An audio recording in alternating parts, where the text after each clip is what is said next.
Welcome to Animania Chronicles, where we dive deep into the captivating worlds of anime, dissecting stories, unraveling characters, and sharing our passion for all things animated. Welcome back to Animania Chronicles. In this third part of our review series on the rising of the Shield Hero, discover how Naofumi's unwavering determination and evolving relationships shape his path in this captivating fantasy world. Join us as we explore the intricate details and pivotal moments that make this anime a must-watch. Raphia lunged with her sword.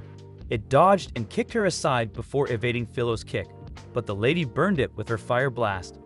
Even so, it nearly clawed Naofumi's face off, but as he managed to hold it off, Filo kicked it in the face and pulled Naofumi away before it unleashed a powerful lightning strike. Realizing he was nearly toast, Naofumi wondered how they could slay the monster and soon noticed Raphtalia as she cast her mirage spell and tried sneaking up on the beast. However, it heard her footsteps and nearly ended her in that instant.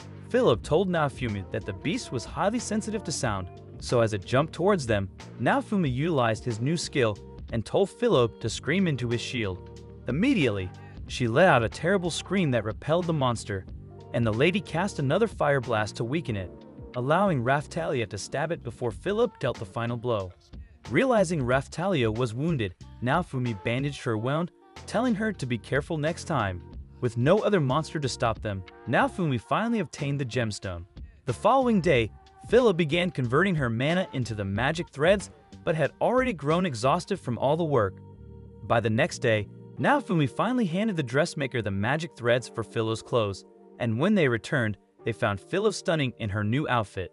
Naofumi was only relieved that he no longer had to expand his budget for her clothes. In an instant, she transformed into the bird, and Naofumi realized that he had just dodged a one-way ticket to the land of broken finances. A few days later, Naofumi and Raphtalia began heading to a neighboring village to deliver magical potions. Naofumi wondered why a village would need so many healing potions at the same time. Before long, they came across thick vines and knew that something was definitely wrong with this place. The village chief told them that the trees were starting to turn into monsters and were beginning to attack the people, causing them to abandon their homes. He said that it all began after Motoyasu introduced the divine seed to them, which turned out to be the seed from hell. As they entered a tent, they saw all the sick children.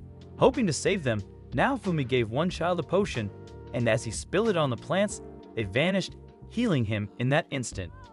As they began to leave, having healed all the other children, Naofumi told Raphtalia that he was already sick of everyone and would be leaving as soon as he was paid. However, the chief told Naofumi to eliminate all the monsters and offered him some cash for his troubles.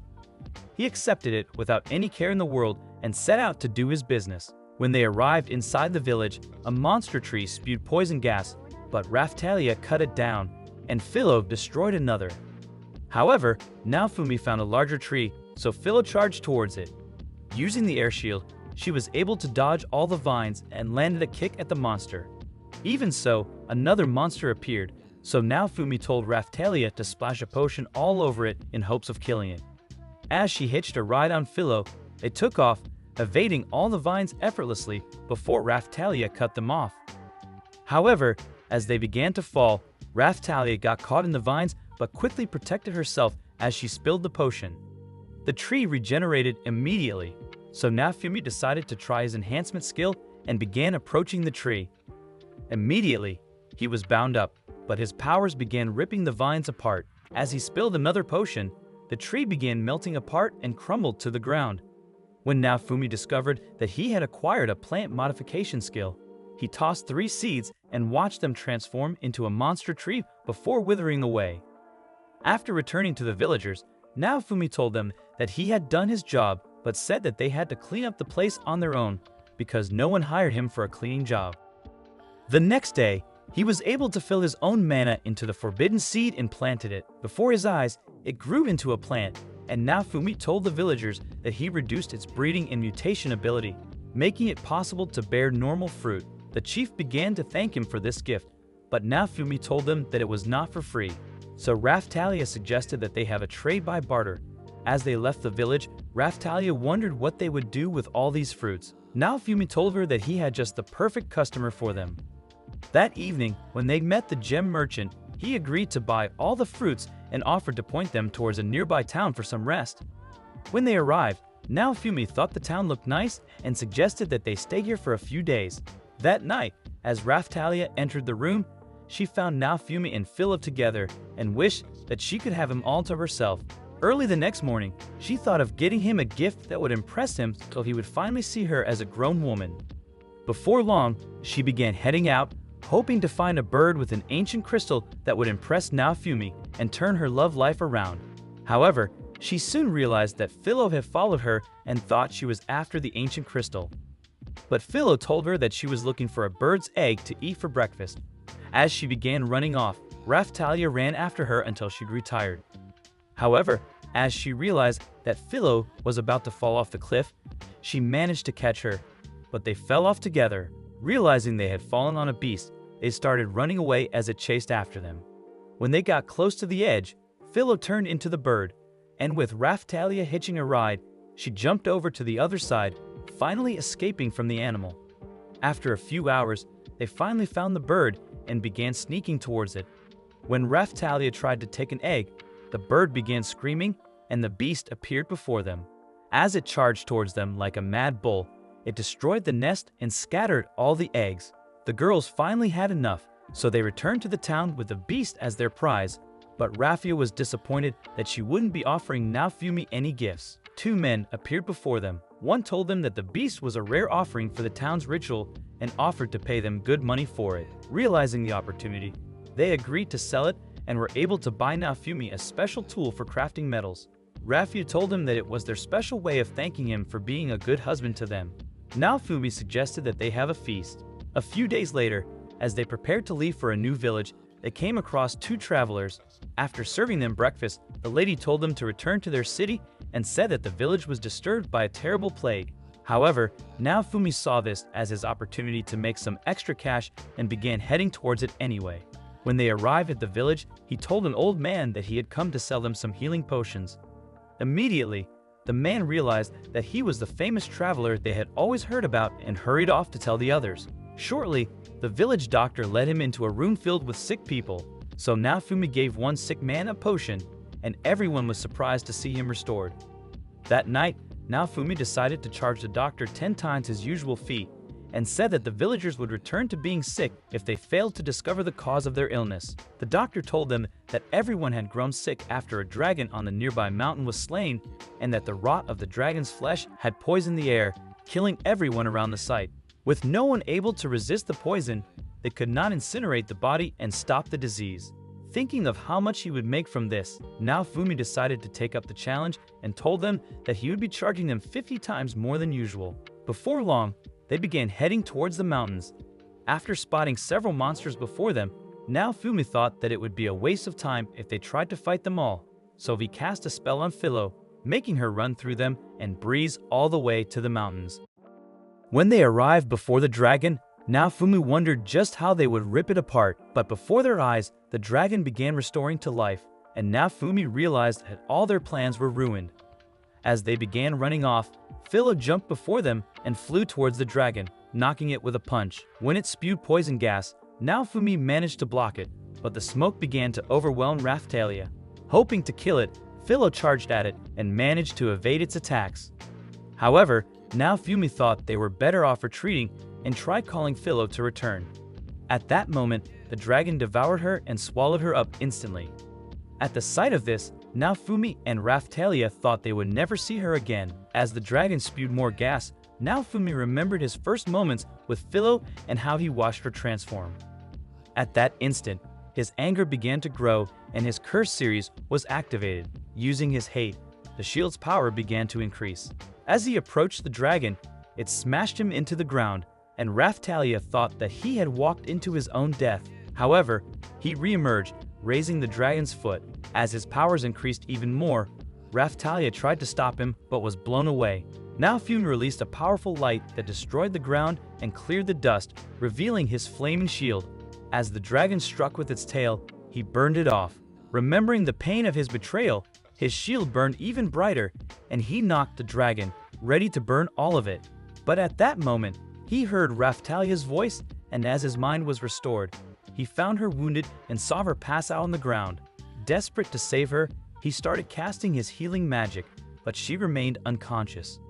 Utilizing his distraction, the monster attacked him, but he was protected by his shield.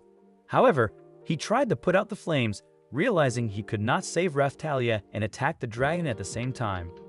Just then, the monster began to scream and suddenly passed out.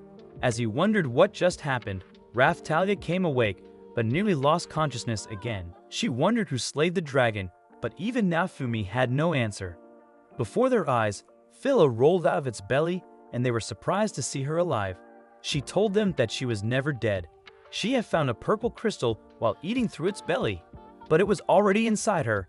As Raphtalia began to look really sick, Naofumi suggested that they return to the village immediately. She told him that they must burn the dragon's corpse before leaving. That evening, after returning to the village, the doctor decided to pay Naofumi for getting rid of the dragon, but he told him to use it in treating Raphtalia. As her health grew worse, he realized that she was more important than all the gold coins in this world. The doctor told him that Raphtalia was suffering from a powerful dragon curse and that they had no ability to cure her. He offered him the money once more, telling him that it would come in handy. As Naofumi visited Raphtalia, he wondered just how she would recover from her illness. At the same time, Filo decided to give Naofumi another crystal she had found in the dragon. He planted it in his shield, hoping to acquire a new skill. However, when he remembered that his rage had exposed Raphtalia to danger, he decided to apologize to her, saying that they should have never gone against the dragon. Raphtalia told him that she was responsible and blamed herself for being too weak and useless to fight, but Filo said that her attack had complicated their plans, trying to cheer everyone up. Naofumi told them that they were stronger now than ever and said that they would overcome their battles together. When he tried to leave, Raphia asked him to spend the night in her bed, saying that she wants to feel his long sword deep inside her sheath. But Naofumi was in no mood for this and told her to spend her night reading the Bible. A few days later, Naofumi and his harem began slaying monsters. When he started feeling guilty for allowing Raphia to join in the battle, she told him that she enjoys flexing her muscles and slaying all the monsters like cutting grass.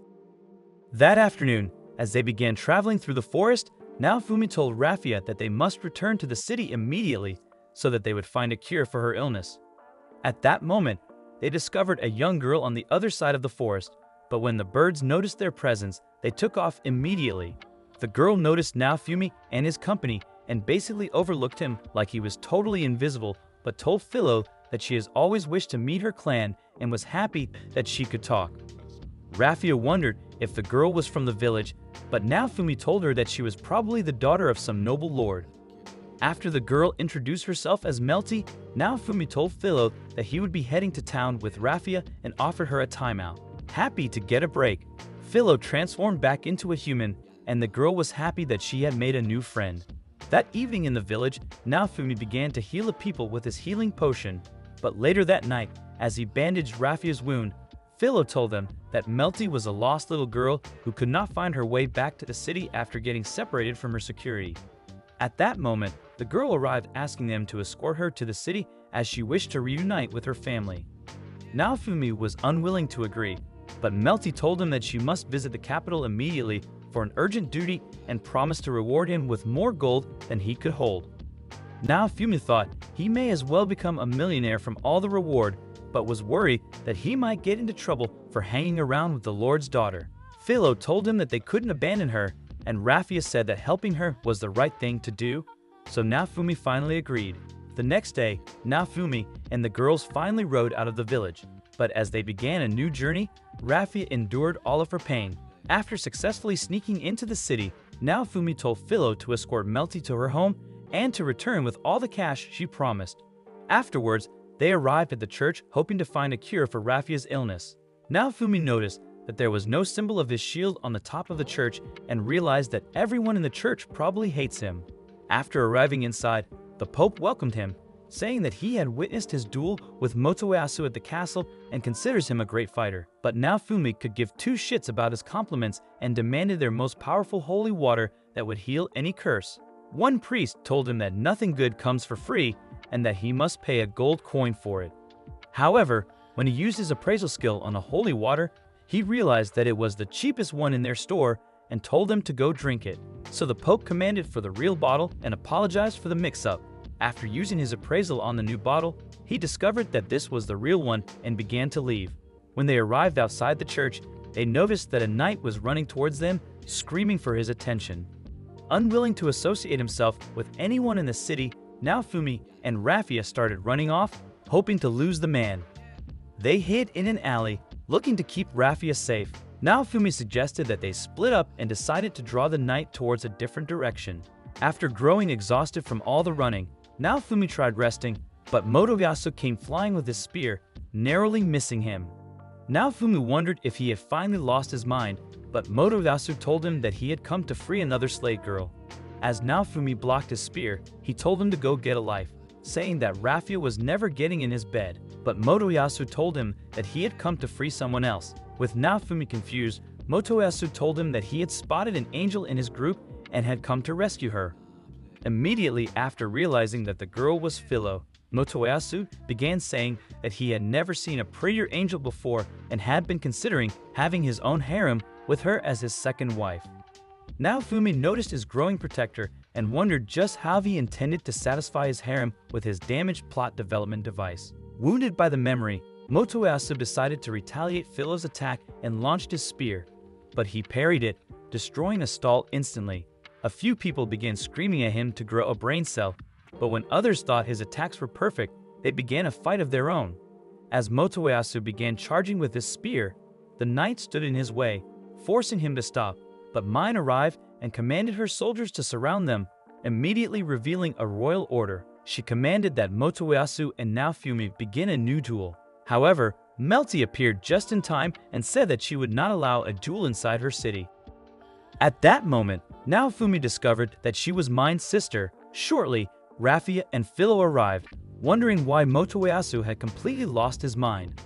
Without hesitating, he tried winning Filo over with his best subreddit pickup lines, promising to build her a castle and treat her like a princess. But Filo told him that pulling a carriage was all she's ever dreamed of. Even so, Motoyasu thought she had also been brainwashed by Naofumi and threatened to end him like he planned to do to the fat, disgusting bird that nearly damaged his plot. Hearing his words, Filo grew angry and transformed into the bird, ready to destroy his plot device for good this time. With Motoyasu shocked at the realization that she was actually the bird, she kicked his plot region, certainly crushing it this time. Shortly, Melty appeared before them and told Naofumi that she wished to speak with him in private, but he had already grown sick of seeing their disgusting faces. That evening, when they arrived at the smith's shop, Naofumi demanded to know who she really was. She told him that she was the second princess of the kingdom and was first in line to the throne ahead of her own moronic sister Mine. Just then, a knight told Melty that the king was waiting to see her, so she decided to leave, but Filo was sad to have lost her only young friend. As Melty was leaving, she remembered that her mother, the queen, had sent her to the capital so she could defend Naofumi's honor since the king had merely treated him like an outcast. However, she was sad that she could not deliver her message to him. Inside the smith shop, Filo began asking Naofumi why he had refused to speak with Melty, but he told her that it was a decision for grown-ups alone and that she must never hang out with her anymore. With the girl drawn to tears, she hurried out of the shop. However, she soon returned and told him that a few men had come to see him. Naofumi realized that it was the earlier night and that he was accompanied by a bunch of ugly losers. That's it for today. Stay tuned for part 4 of our Rising of the Shield Hero review series. Thank you for joining us on this journey through the vast realms of anime. Don't forget to subscribe, hit that notification bell, and stay tuned for more thrilling reviews and discussions. Until next time, keep exploring the boundless wonders of anime with us.